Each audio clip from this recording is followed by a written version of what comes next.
Very good morning to all our viewers today. In the times when 20% of the world is in war zone, we are here trying to link ESG, where the corporates act, with human rights. And today we have Mr. Puneet Trehan with us. Now, Puneet has 15 years plus experience in the space of logistics, manufacturing, petrochemicals, very controversial topic, automotive, refinery sectors, and similar other areas. And we would be covering human rights as a strategic business risk, corporate responsibility and due diligence, supply chain and labor rights exposure, human rights and ESG, and just transition. Many of y'all are just transitioning from compliance to responsible leadership. Let us all welcome Puneet. Puneet is one of the leading consultants in this space, and we are all looking forward to learning from you today. Over to you, Puneet. The Cool, floor thanks. is yours. Yes, thanks, Harsha. Rightly said, as 20-30% of world is in the war zone, and everything is being, set aside in these war zones. Specifically, if I talk about the human rights and all, so no one is talking about that in this whole world. So which is the irony of war, right? With this, very warm welcome to all of you. My name is Puneet Trehan, and I am based at Delhi NCR. And it's been around 15 plus years now that I am into the domain, professional domain, where I'm taking care of the whole ESG end-to-end 360-degree, where I guide organizations specifically on the ESG part, any materiality reports, audits, preparing of the strategy roadmap and its execution, not only in India, but also in for all over the globe for many companies. I'm also an ESG certified specialist from IIT Roorkee, and I'm also an IMS internal auditor for 9001, 14,001, and 45,001. So this is a small introduction. I just want to know from where you all are, Srinivas ji, Omkar ji, Ashish, and someone with the name Samsung. I like this name a lot. Good morning, Mr. Puneet. Morning, sir. Very great morning to you, and thank you, Harsha, for connecting all of us. My name is Srinivas. I'm an electronics and telecom engineer, presently in an IT field, working as a program manager. But I connected with soil some time ago, around 10, 12 years ago, from the program called Kaveri Calling. I think most of you might be knowing it. Yes. Mm. So, started by Isha Foundation. So, I worked in Middle East for a long time, back in Bangalore now in last 2 years now. I'm working on a soil organic matter, soil organic content, uh, carbon sequestration, and all those Oh, things. right. So I'm into that. I can say just in a LKG or UKG out of it.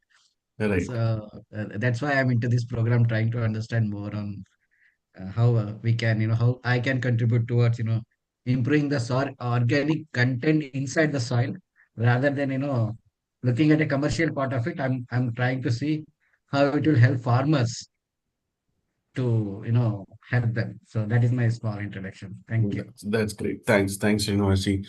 I just want to know from the rest, like from where are you located? Ashish, Omkar, based Yeah, at good morning. So this is mm, Omkar here.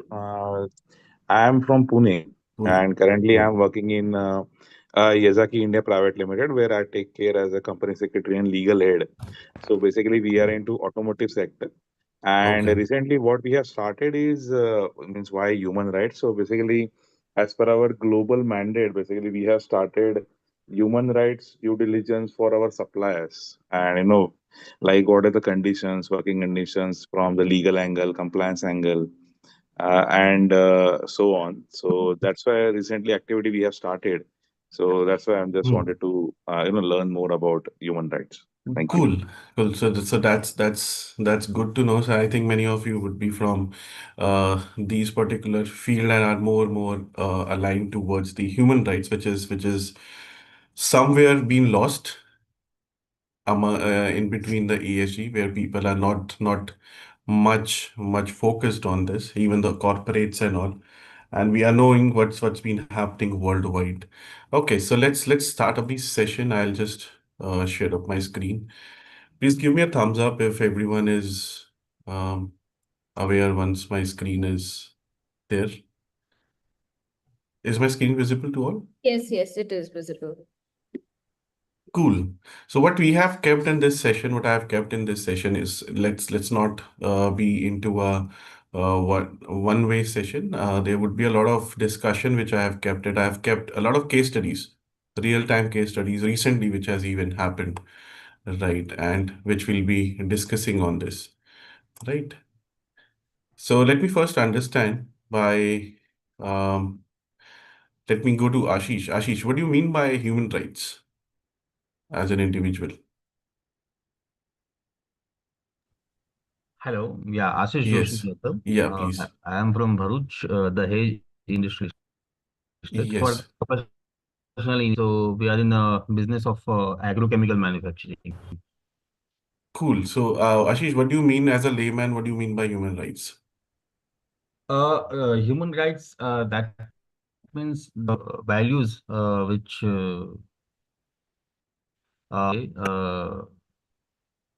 is required to the every humans. So Okay. respect, protects all things. So the rights of the humans present on this planet Earth. So Yes, exactly. that is what is being written in front of you. So this is all inherent, all universal, inalienable, and indivisible, right? And interdependent, right? And as so there's a lot of happenings. I'll cover up the history from where it all started, right? So like there was a for professionals, so critical shift happened to understand the human rights as an not as a moral aspiration but as enforcement norm. So once there was a lot of norm by the governments, by the authorities, then started is the shift which came up from the corporates, right? And then started was the value creation, and then it was a license to operate. In a nutshell, the respect, the protection, and the fulfillment is what happens under human rights for all the humans present on this earth. Small evolution. I'll take you back in the era of industrialization when it all started globally, right? So emergence like economies came up like in Japan, in many other developed nations right now. So the labor conditions was exploited, the child labor were exploited at that point of time. The factories conditions were unsafe, and then a lot of urban poverty came. And due to this era came started from 1800 to 1914. So a lot of labor movements pushed, and unions pushed for the fair wages, for the working hours, for the workplace safety, and then the right for the or right to organize. So this is just a small brief that what started it in the Industrial Revolution, and then what came during this period of Industrial Revolution by the unions which were there in the organization at that time. And then it was this, you might have heard about world wars, right? And then there was Holocaust, genocides which were happening during the world wars. So I have even put it up certain pictures for you to know at what actually happened between 1914 and 1945 during the World War II, right? So a mass genocide. So have you guys heard about Holocaust and the mass atrocities during the World War II? Anyone who have heard about this? Yes. We all have. Cool. So this was actually you can say a question mark, or you can say a big uh, human genocide happened for the very first time in the history after the World War II when it was there, and started in the Western from Germany and all countries, right? Mass displacement happened, forced labor was happening. So a lot of Nuremberg trials started, crime started, right? And during this era from 1914 to 1945, all through these genocides and mass displacement of the people taking shelters in certain countries, the international concern started, right? As not a state or an internal concern, but as an international concern, due to which there are a lot of forums which came up during the period of 1945 and 1966. So United Nations forums came up like UN Declaration of Human Rights in 1948. So 30 universal rights were articulated. They covered civil, they covered political, economical, social, and cultural. Mm. So this all created the United Nations to come.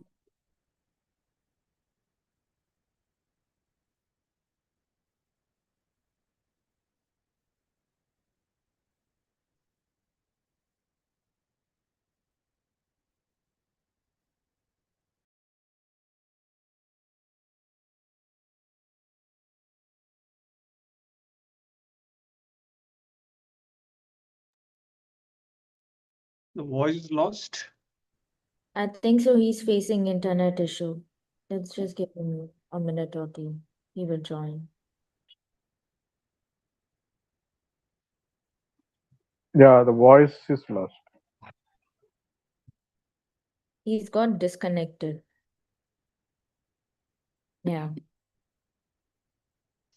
So while he's rejoining, would you all like to share what are the questions that you may probably have, so we can address them?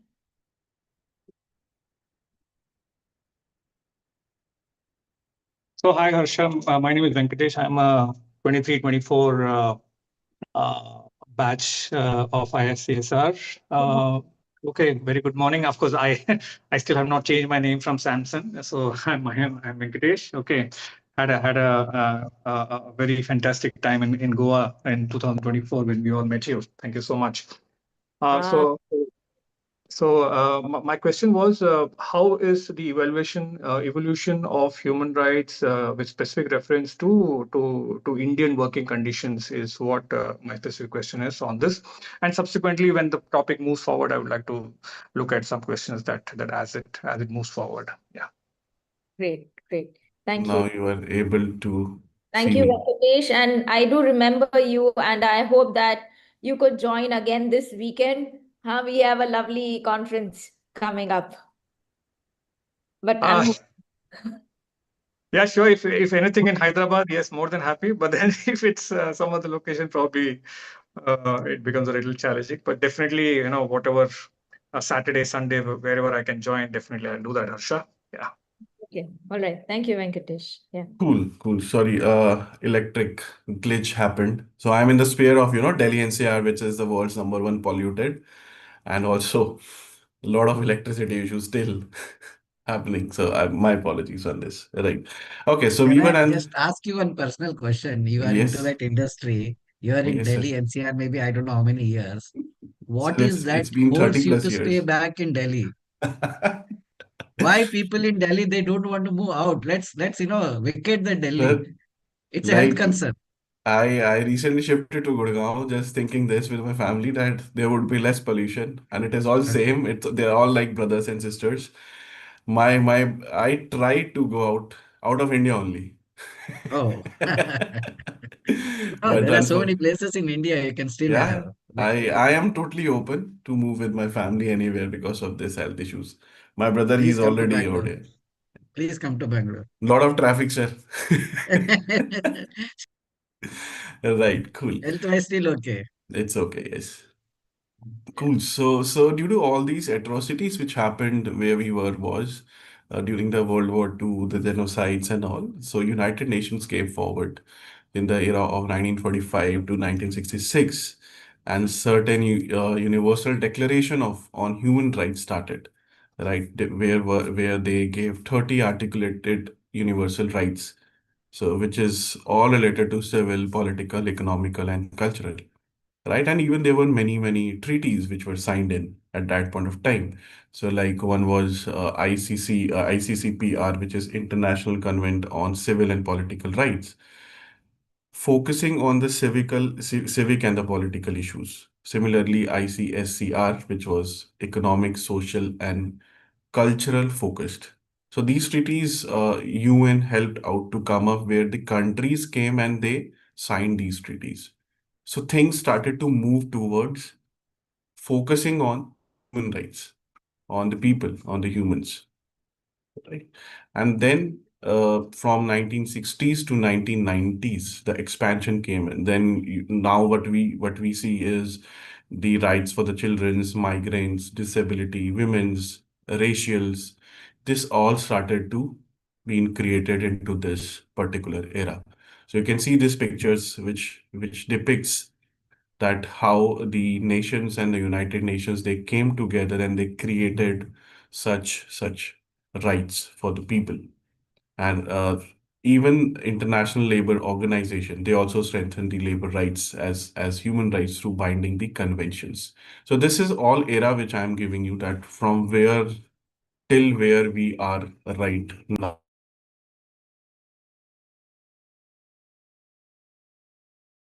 Puneet, you've got on mute. Yes, yes, right. So this is a whole era which I was saying that is from the World War II till 1990s, from where we got all such rights which got created during that uh, time, right? Then yes, how business since 1990s and 2012. See, there are two ways of doing it, or like some organizations, some corporates, how they are doing is like voluntarily. Some are being abided by certain laws in certain countries, like even in India, when it started, it was bounded by certain laws, like from voluntary CSR to the responsibility.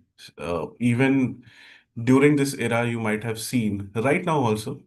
So the countries, the developing nations, has lot of such issues related to abuses in the supply chains, the child labors. I have seen myself also in India and even many African countries also, right? Where I usually travel. Even in the mining sectors, even what Harsha told about petrochemicals. Still these things are happening a lot.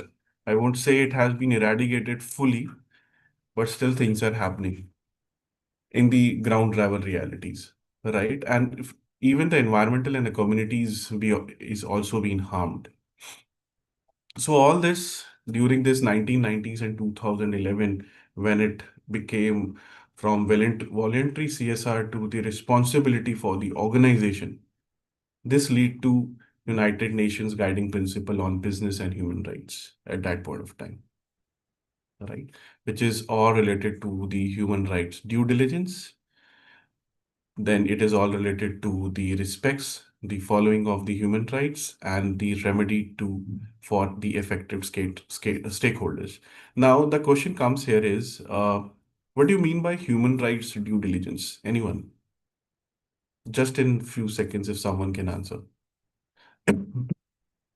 Human rights due diligence. Just to Just to check ensure whether that in the the, yeah. the working conditions and the overall rights of the people working are not uh, are within the defined boundaries.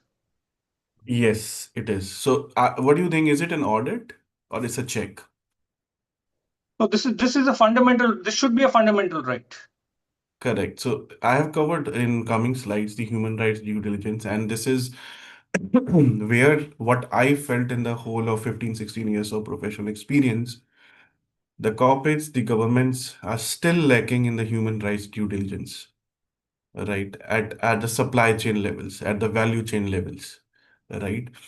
Even people are not even aware about these terms, and even the factories, the manufacturing units, the production lines. I'm not talking about the big manufacturing units who are recognized internationally. I'm talking about even the smaller ones. They don't know. Even there are no check. No one comes and no one sees. Even the organizations are not serious on this.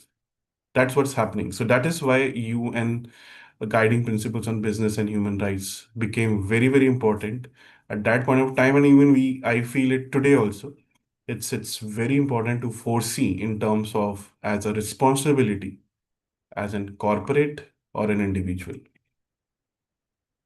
Right. So now I will be covering certain statistics for you, and which demands lot of focus in terms of not as an individual, but as an whole, this whole forum. Right. Just see. I told that United Nations, this human rights norms were founded in 1945, and in 1948, Human Universal Declaration of Human Rights were formed. So, in after the World War II genocides, and 6 million Jews were killed in this Holocaust, which happened at point of time. Right. Then, even as a start of 2020, so 160 million childrens worldwide were still engaged in child labor. So it's one in every 10. And about 79 million were doing hazardous work. And even in the stats you will see in 2024, 138 million children were still there in the child labor and 54 in the hazardous work. Yes, Srinivas sir, please go Uh, ahead. Sorry to interrupt. I understand these numbers. Mhm. Uh, when we say 160 million children worldwide, how many of them are from the, developed countries, developing countries, and, the countries which are very. So if we look at that way, then the numbers may be little different as we see. 160, 1 in 10, I don't think so in India, Mhm. maybe more. 1 in Mhm. 10 in US, maybe not there. 1 in 10 in Europe, maybe a total different. And maybe 10 in Yes. 10 in 10 in 10 in Africa. We don't know. Yes, So so can you it's just, it's so if you talk about in African countries, it was around 8 to 10, right, at that point of time. In India, if you talk about it was 5 out of 10, right? And if you talk about countries in Europe and UK, it was 1 or 2 out of 10. So this is also scattered country and continent wise. If I say Asia as in whole, so you will see 6 out of 10 in Asia into this. So this is the you can say the differentiation what was there actually. yeah, Mm. thank Right. you. Understood. Yeah. Cool, sir. Thanks. And then 27.6 million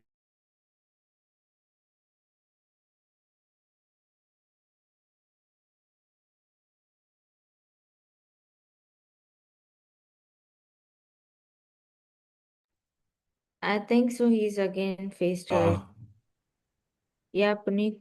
Yes, yes, yes. yes. Yeah, yeah. I'm audible, no? Yes, yes. Now you're audible. On 27 Okay. million you were. Okay. So 27.6 million people globally are estimated to be in the forced labor in the year 2024, and just see the illegal profits from this, $236 billion. And from year 2020 to 2023, 2 lakhs of such detected trafficking, human trafficking victims were reported globally. On here also, I'll tell you about in India, somewhere around 30 to 40%, or if in Asia, the human trafficking case for this whole period of 2020 and 2023, it was around 60%. In Africa, it was also at a very high, somewhere around 30 to 40%. Even recently, there was a news in certain African subcontinents of humans trafficking, which happened in many of the African countries last year, 2025. Right? And 117 million people globally, they are forcibly displaced due to conflict or any human rights violations or any persecutions by in 2023. And as per the World Bank estimations, so 700 million people globally still live in extreme poverty conditions. So these are few stats. I also try to cover the Indian stats. So this is the Indian stats in front of you. As per 2011 census in India, 10.12 million child laborers were there, which were aged between 5 to 14. A part of which was a total part of the children population, which was about 259 millions of this age group. And 2023 global slavery index, India has had 11 million people living in modern slavery, and 20 to 65 million Indians have been, so what I told, have been trafficked, human trafficking in such conditions during that census. And many urban areas like Delhi, child labor has been, rescues has been increased about 51% last year. So what I told was things are still going on, right? Either globally you talk about or India context you talk about.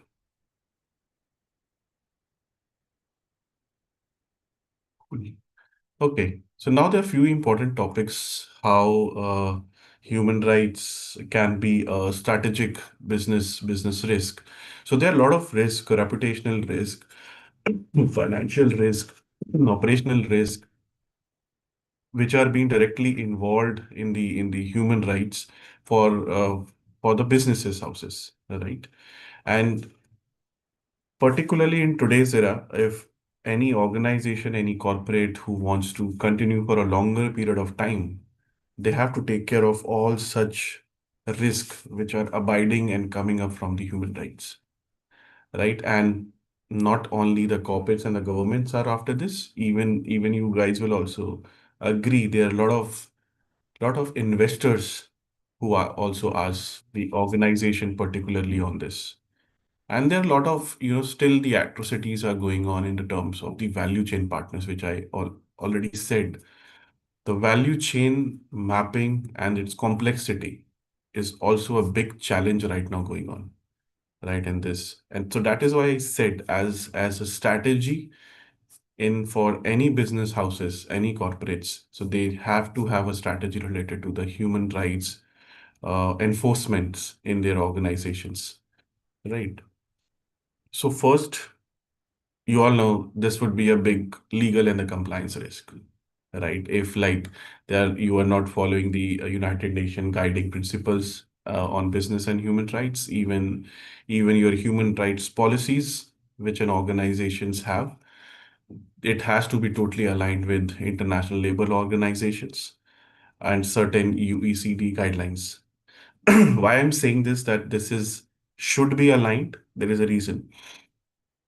See, whenever you are any organization is totally aligned with the term which is called ESG, human rights will play a very important role into this term, right? And the policies which an organization has related to this is has to be aligned in the sense of sharing it to the public, to the government, to the investors, to their internal or the external stakeholder as a whole, so that all such risk can be avoided. So companies are afraid about the legal and the compliance. Companies are afraid about their reputations. So that what they are now aligning. I've been doing a lot of policy making for many organizations where I have noticed they do have human rights. They do have such policies with them, and people who are coming under the boundaries of human rights, but they're not aligned. They're not aligned with any international agenda, right? So fair wages, even the grievances, even their value chains. I have seen many policies which is not aligned with the value chains partners in many of the manufacturing units. But now, I would rather say the pressure, the legal, the compliances, reputational, which is coming up in the next slides. The companies have started to because they have felt that these risks can harm them, and that is why they have started aligning their policies with these international agendas. And this is the operations and the supply chain risk, labor unrest, union being coming forward, and then there is strikes happening, violations at the manufacturing units are being still happening. I have seen in Delhi NCR, or even in the state of Uttar Pradesh, where I recently went and I saw in a manufacturing unit a lot of shutting down of certain factories or one of the organization happened, right? And I've seen some companies even get blacklisted due to this if they are not following such operational and such supply chain risk. So this is second kind of risk business houses. Then this is the financial one, which is related to the investors.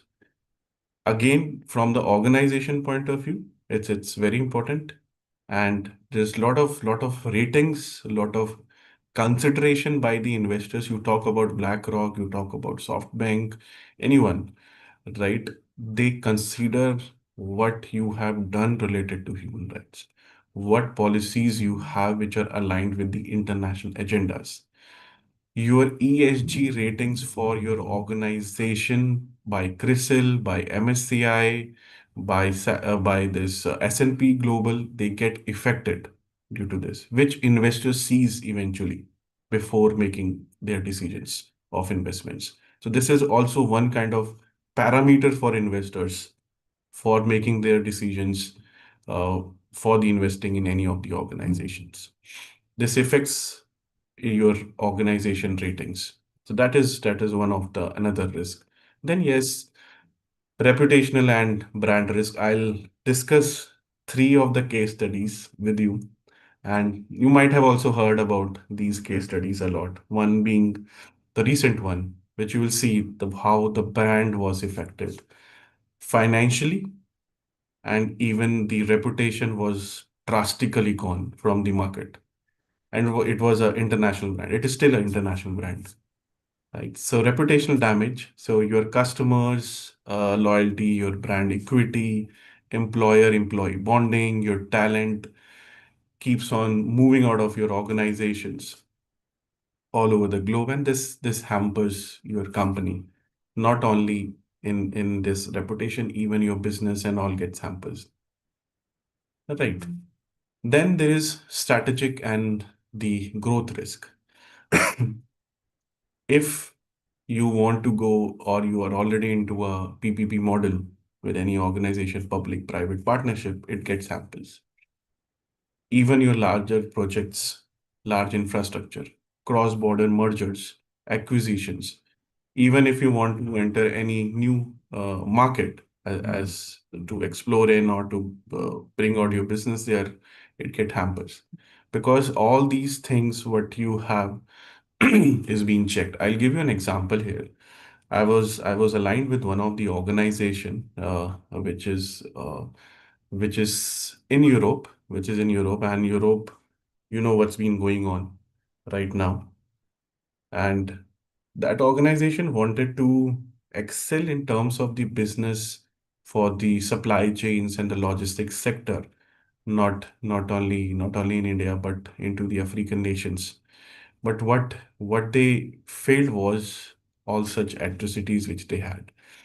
They were not able to find not more than one funder for the expansion into certain African continents. Their policies were all majorly redundant in terms of the global. I'm talking about a European player. European NGO he is, and he came up. So due to all these things which they have not been focused, and previously they were huge into the business, they totally were discarded from the continents like African. Even in India, they were pushed back because they were not totally aligned with such things and of human rights. Then what we discussed in the start, and someone said about the human rights due diligence, which is the responsibility of the corporates to take care, right? And we all know what is corporate responsibility, so I'm not going into this. Yes, human rights due diligence has certain pillars in itself.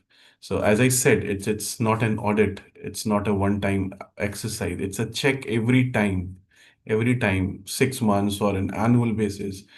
Every organization have to do.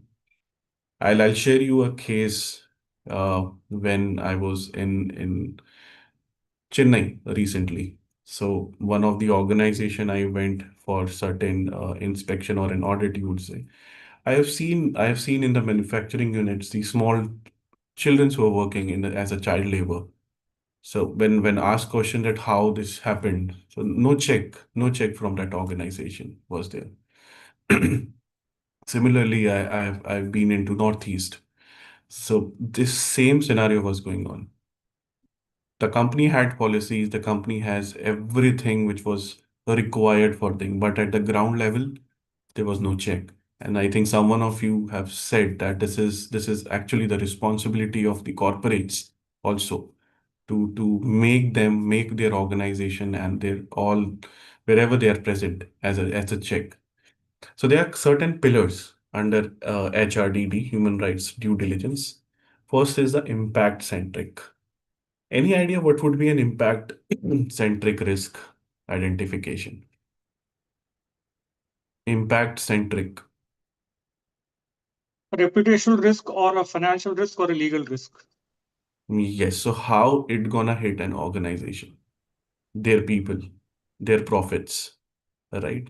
So I've given a stats also. So 28 million people are forced in labor, forced labor globally, and see the percentage for the private sector. 86%, manufacturing, logistic, agriculture, construction, and so on. So this is actually which is having a very, you can say, a lot of check has to be done on the impact centric risk identification under the one of the pillar of human rights due diligence. Then is a salient. Any idea what is a salient risk from anyone? Sorry, I didn't hear that. What is that? Salient, salient No. risk, not risk registers and all. Okay, so it's a kind of an informal employment which is been still going on.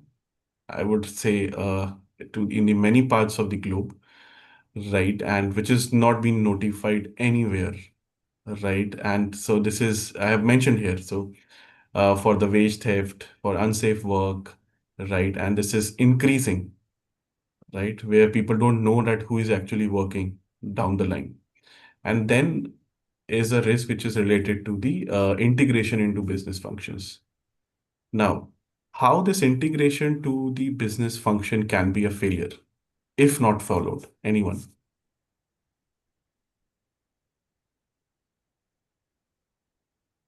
If not followed, how this human rights diligence can be an failure for the business functions? Any idea? So Okay. it is always a risk. Maybe tomorrow, any regulations come, and if you're not compliant by it, then uh, Mhm. you will have a sudden shock in your business. That can be one of the business risk. Yes, if like you are not integrating certain policies, certain new rules, regulations, procedures, not only for one country, if you are present globally or even state-wise, there can be different, which is still not being followed in a country like India, even African country is not followed.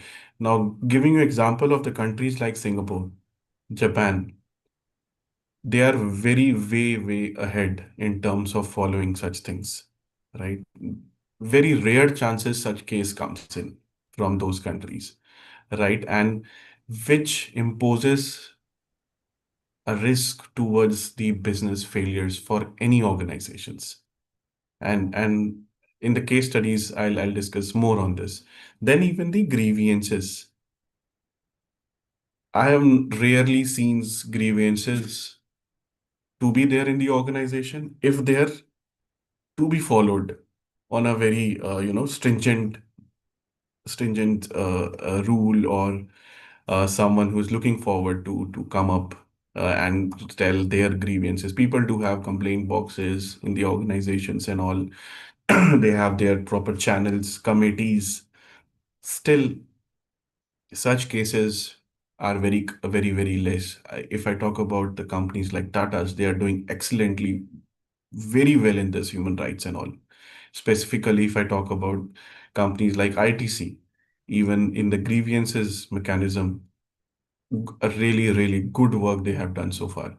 The way these companies are transparent, the way these companies have put their points forward in terms of their employees, even the part of their value chain, which they also cover a lot, has give their organization a good financial, reputational boost, and even from the investors and even from the employees, which has impacted their business and growth in a positive terms.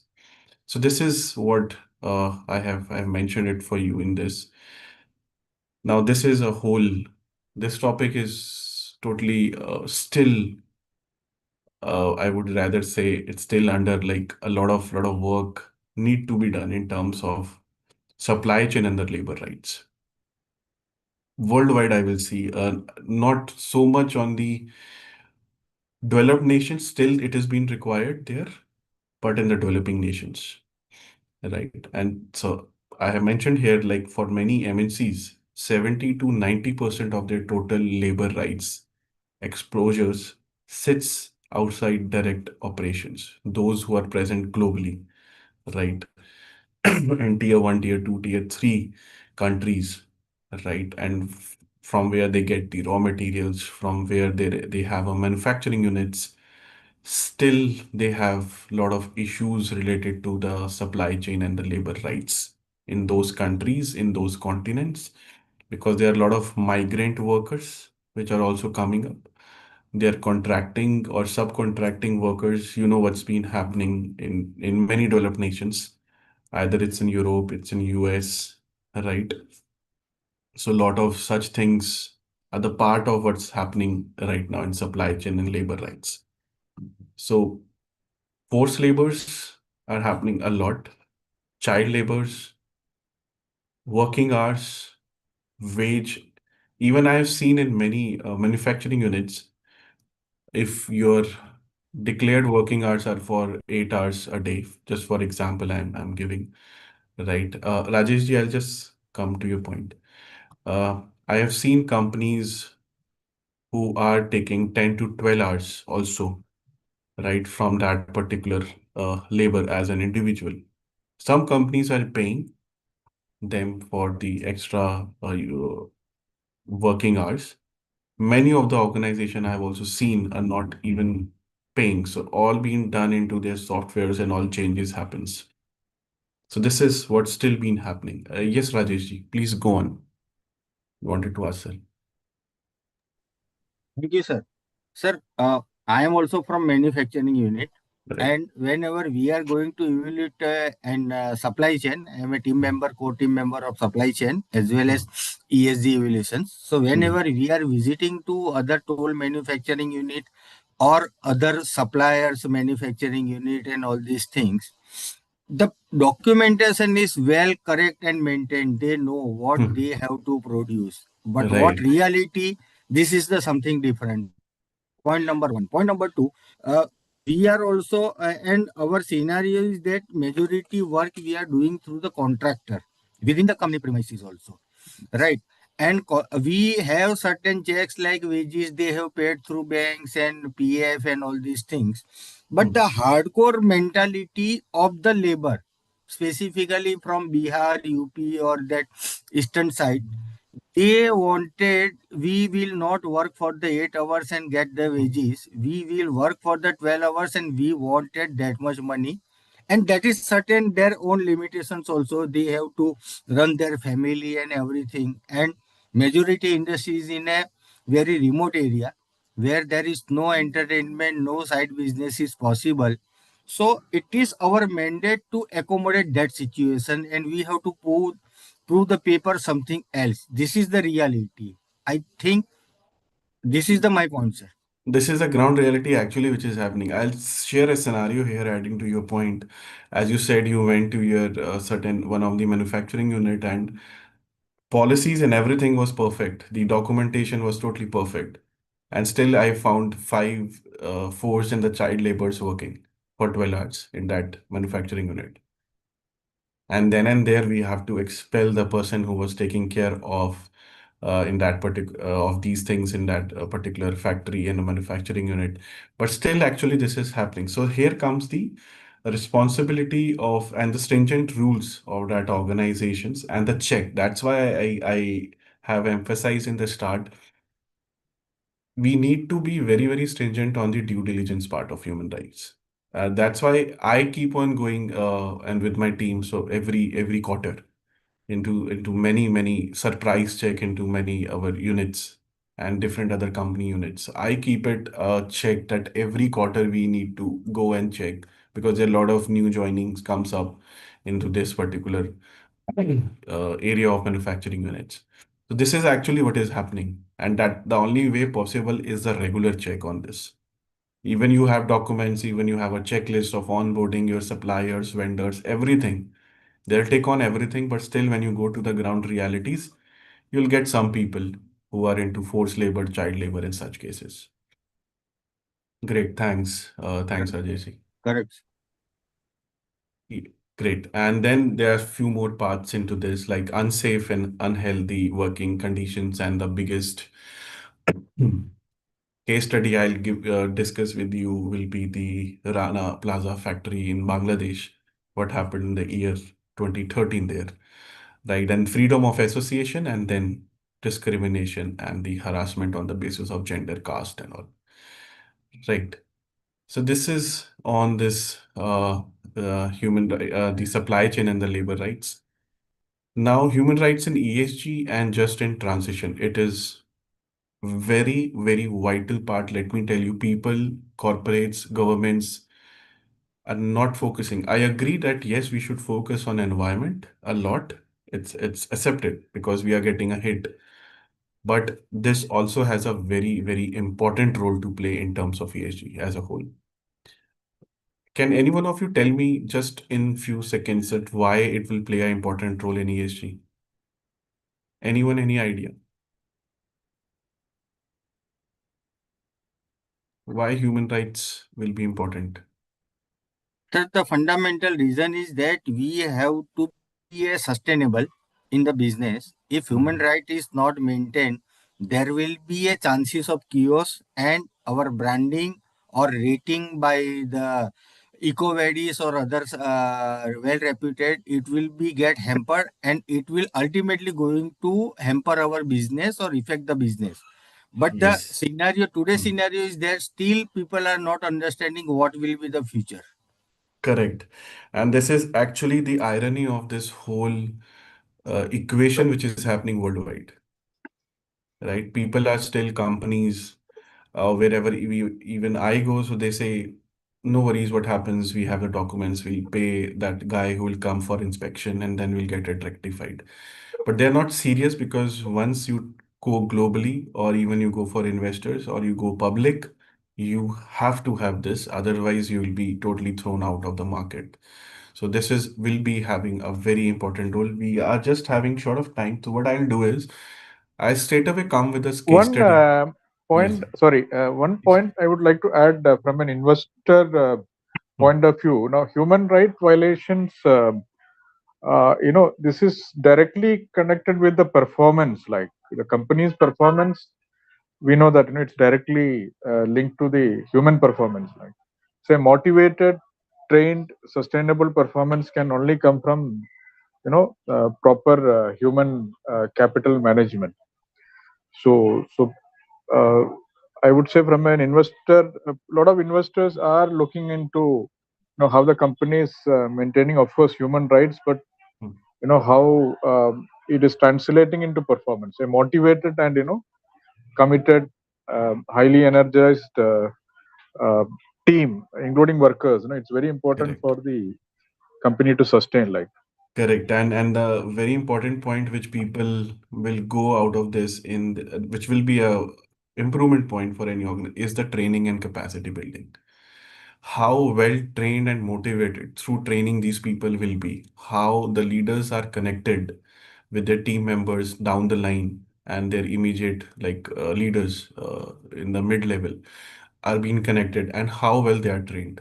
So the training, which I was about to come at the last point, training gonna play a very, very important role for for all very down the level, getting people totally trained and motivated on these things. Not only down, I would also say to the leadership. I will also say to the middle level because to get them also being aware with the stats and the figures that boss, you will lose something if you're not going after this, along with the whole of the ESG. So the training overall will be playing a very crucial role in this. Thanks, Vinodji. So coming to the topic, I'll straight away go to the certain case studies. This you might have heard. Case study of Nike, human rights failures and business disruptions. Successful business, 1980s, 1990s, they were like rising like anything, outsourced all their manufacturing to Indonesia, Vietnam, China, Cambodia, right? And the same time, not aligned with the supply chain governance, human rights due diligence, labor standards, right? So they were totally discarded. They were not following at all. Now, what happened? Child labor in supplier factories like Pakistan and Indonesia, it happened. Overtime, 60 to 70 hours per week, right? Unsafe working condition, toxic chemicals in the terms of their manufacturing units were being used. So which was a clear violations of the international recognized human rights forum like ILO and UNGPs. So this was happening. Now, in the year around 1996, 98, this triggered in the medias. So Life magazine published images of these child laborers stitching Nike footballs. Global protest started to happen across US and Europe. And this organization, this brand became a symbol of sweet shop capitalism, which was given in that magazine. So this triggered in the media. Their revenue was impacted, their brand image was damaged, investors' pressure was a lot. Many investors even came out with their partnership, and the cost increased, right? And I mentioned in the business, so $50 million were dropped in their profits in 1998 due to this. And then they established supplier code of conduct, right? And then Fair Labor Association they joined. Then even they established independent monitoring and third-party audits into this. And then slowly they came up into this as a response. And then they improvised on this. So now what you are seeing Nike was not in 1990s actually. So this was a difference. This is also a very recent Jharsuguda, Odisha. I hope you might have heard about this. The mining dust in Odisha, the mining belt. Again, the violations on the community rights, on the environmental limits, on the labor protections. Even I think last year it was also again in the news. This whole mining, which has been a belt which has been done in Odisha. So forced displacement, forced labor were there, land rights erosion was there, livelihood destruction was there. It's very simple and evident, like health impacts from the pollution of all the people in the working who are working in the mines, right? Water insecurity, it was all intoxicated waters, right? And then civic freedoms, freedom of assembly, freedom of expression was totally lost. It was all impacted. This is one of the case study, Jarsugar in Orissa last year, which even I witnessed. Then Rana Plaza factory in Bangladesh in 2013. There's huge gap which happened, and there was like despite of lot of warnings of that buildings, still this. And let me tell you, this Rana Plaza factory creates brands like H&M, Zara, Levi's. It's a huge world's biggest factory for making the clothes, and they keep on supplying in through Europe and North America part and many parts of the globe, even in India. Right, 5,000 workers were working on that in that particular factory, and in April 2013, large cracks were appeared. It was being told for to these people, right, that how this has been happening and this has to be um, treated. And the very next day, it collapsed. 1,100 plus workers killed, 2,500 workers were injured and it took 17 days to clear this off and to get people under this rubble after so many hurdles which happened. So there was again human rights violation, right to life and safe working conditions. Even still today, I know you go to northern part of the country, uh, in where there are manufacturing units. I have seen cracks in the buildings. I have seen buildings a bit tilted from past 10 years. Still, I have not seen anyone coming and doing certain things. So in that forced labor, gender biased based vulnerability was there. 80% of the workers were the women's at that point of time. So these were a couple of things, and just give you the failure of one more um, case study which happened in Delhi NCR, Bangalore, with a cab organization, which was called, I'm just forgetting the name, which was a lot in the Blue Smart, if you would have heard. It was a total governance failure. It was reaping a good result, good market profits, but due to a small governance failure of Genocell factory, which they told they have set up in Pune, and actually it was not, because there was no check initially, and which failed. So this company is totally now out of business and being shutted down. So these are certain case studies to give you a glimpse that how and why human rights are very, very important in terms of the corporate responsibility and an individual responsibility. So this is it. Now we are yeah, over to Harsha, please. Thank you. Thank you so much, Puneet, for sharing a very comprehensive presentation. We have a course coming up on business and human rights this year in the month of March. And all the people who are interested, please do get in touch with us. You know our email ID, info@iicsr.com, or our number. And Puneet can be reached on LinkedIn. Puneet, would you like to share your email ID just in case? Yeah, for sure. It's Puneet, PUNEETTREHAN, 1987 @gmail.com. Thank you. Thank you, Puneet. Any questions? I'm sure you all would be having a lot of questions, but we are under the time constraints. And I request you all to please reach out to Puneet on LinkedIn or his email ID. And Yeah. we look forward for continued engagement. Really appreciate all the efforts you've taken, Puneet, for the today morning session and waking up early morning. I would also like to mention that the biggest human right failure is right now that you are facing. Same with are. And clean air is a basic human right that we all do have. So I'm coming to Srinivasji in Bangalore very soon. I'm happy to see you, sir. Happy to see you there. For sure, sir. Definitely. We'll fight against the ESG versus traffic. Traffic. Right, sir. Right. Yeah, but there are good improvements are coming up from the metro. I think recent past, It a has lot of started. Yes. metro rails are opening up in another year or two. So let's hope that the traffic issue will come down. Touch And wood, sir. being a metropolitan city, every city has the same problem. But Bangalore being, Bangalore is a city where I see all 28 state people are residing in one state. Right, right, sir. Looking forward, Yeah, sir. yeah. Yeah, Sure, sir. So let's meet up. Huh? I'll sure, send a sure. request to you. So is it possible to have a number or something? Like if you can get it, yes. Yeah, LinkedIn. I'll give a connection on the LinkedIn. Sure, sir. Thank Sure, sure. thank Right, you. right. Thank you. Thanks. Thank you. Yes, ma'am, please.